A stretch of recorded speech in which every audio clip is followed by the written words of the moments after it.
Welcome back, you legends. Today, we're diving straight into how you can transform those clever prompts into cold, hard cash.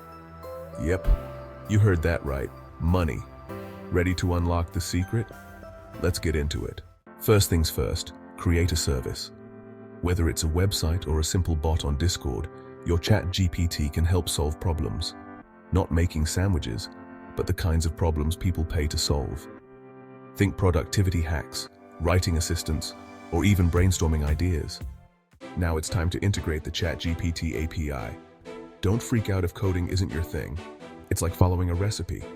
Except instead of a cake, you'll be baking up profits. A few lines of code and boom, you're ready to roll. Next up, optimizing those prompts. Clear, concise prompts lead to better responses. For example, ChatGPT, summarize war and peace in one sentence. It's a challenge, but the clearer your prompts, the more efficient your bot becomes. And there you have it, you've smashed it. But here's the thing.